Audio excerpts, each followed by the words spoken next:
Hey, what's up everybody? I hope you all are doing absolutely fine. This is Rudraditya and in this video we are going to talk about the iPhone 11. So, should you buy the iPhone 11 at rupees 50,000 or we can say below 50,000 in the upcoming Flipkart Big Billion Days sale and Amazon Great Indian Festival sale?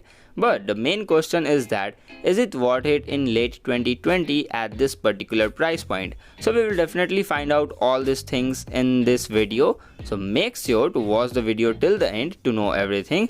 And now without wasting any time, let's revisit the iPhone 11.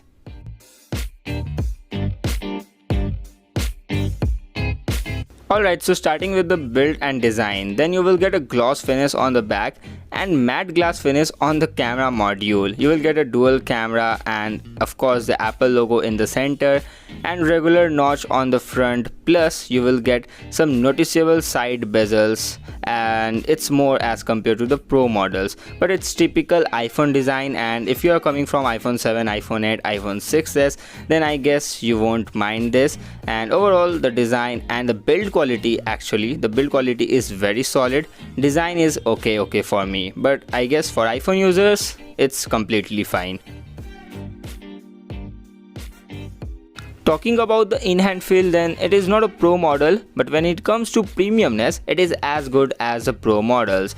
Well, the width of this phone could have been little narrower because I like the phones which fits perfectly into the palm, and this is not the case with iPhone 11. So this is the only one downside in my opinion. Maybe it's just me, not everyone, but now it is what it is. And overall the build quality is very solid and design is fine for me.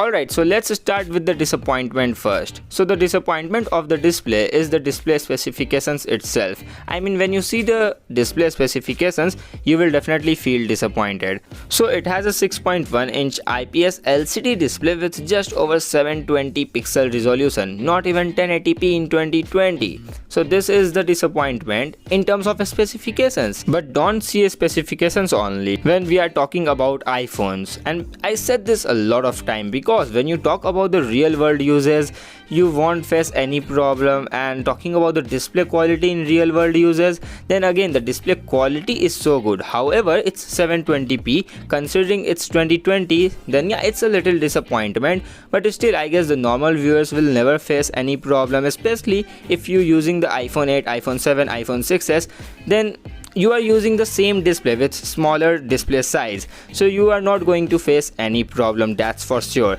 And I guess it's just the reviewers who complain a little bit, because of course as a reviewer we can't accept 720p display in 2020. But as I said, the display quality is fine, the colors, the saturation level, the viewing angles, the display brightness in outdoors, I mean everything is just fine on this phone. So I guess the display specifications is the only disappointment, but in real world users this is not the case.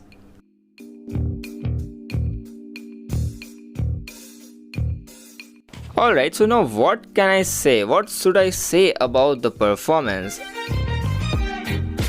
I mean, I just want to suggest you don't take tension, and if your main priority is performance, then simply buy the iPhone 11 because you will get A13 Bionic chip inside the phone, and this is still one of the most powerful chip for the smartphones.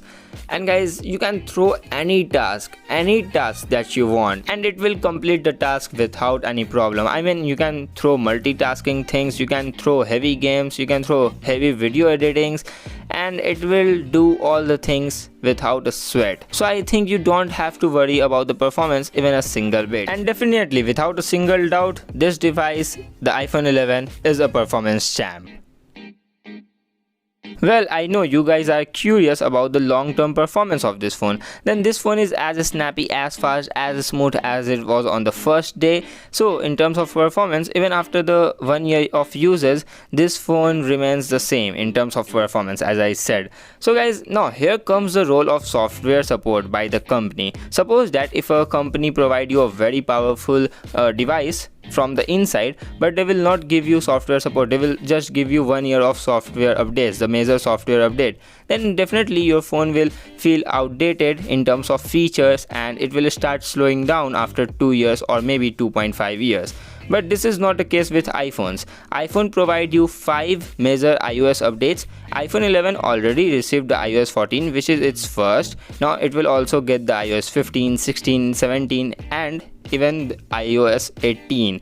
So yeah, if you think about the long-term performance, if you think that I have to purchase this phone and I want to use this phone for like 3 to 4 years, then you can easily use this phone for 3 to 4 years. Now that's the best thing of Apple, which is the performance. I mean, the device is already so powerful from the inside, plus the great software support combines together to give the users a very immersive experience in both things. In terms of features, you will not feel outdated, and also in terms of performance. Now I can't say about the battery, like after 3-4 years from now on, definitely the battery will reduce a little bit. The battery performance can reduce, but the performance and features will not.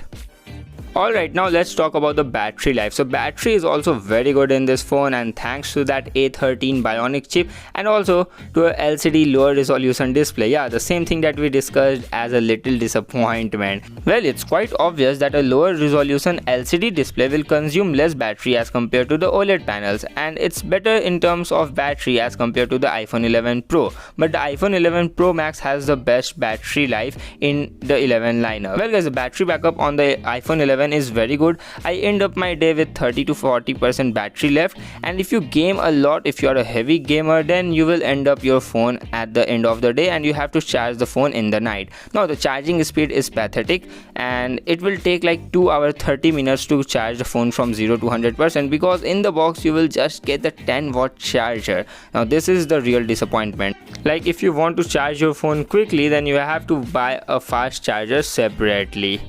Alright, now let's talk about my favorite feature, and the best feature of this phone is the camera, and in my opinion this is still the best smartphone camera in the world, combining both photos and videos. However, iPhone 12 will replace this in few hours, but this is still the best right now at the moment. And yeah, talking about photos, the dynamic range, the color accuracy, the saturation levels, everything is fine. I like everything in this phone. Talking about video capabilities, you can shoot 4K 60 FPS from front, from rear, and video quality is just damn so good. So overall you will get lots of varieties in cameras, and also you will get the best results out there. So definitely in camera this phone is the best.